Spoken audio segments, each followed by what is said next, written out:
High, কেমন আছো তোমরা? আজকে একটা অদ্ভুত সমস্যা নিয়ে এসেছি তোমাদের সামনে। যদিও বহু বছর ধরে বলে আসছি, ১২ বছর ধরে একই কথা বলে আসছি।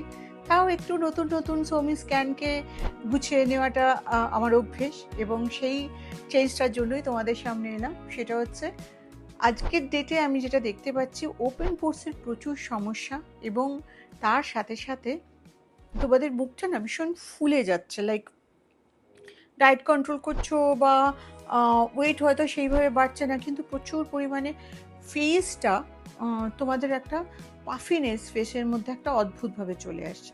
এটা নিয়ে আমি একদিন অন্য দিন কথা বলবো, কারণ এটা নিয়ে অনেকক্ষণ কথা বলার আছে। বাট এটা চট করে কি করে কমাবে? ধরো সামনে একটা পার্টি আছে, কি করে কমাবে? ওপেন পোর্সের জন্য অবভিয়াসলি সেই পুরনো ১২ বছর ধরে যেটা বলে এসেছি, ক্যান অ্যাক্টিভ। ক্যান অ্যাক্টিভটা একদম যেখানে পোর্সগুলো ওপেন সেখানটায় মোটা করে অ্যাপ্লাই করো এবং শুকিয়ে নাও। তারপরে জাস্ট মাস্কের মতো ওটা উঠে আসবে সেই রকমভাবে শুকিয়ে নাও এবং সেটাকে তুলে নাও।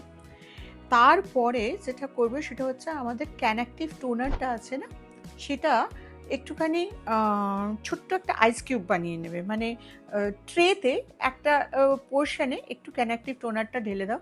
ওটা আইস হয়ে গেল।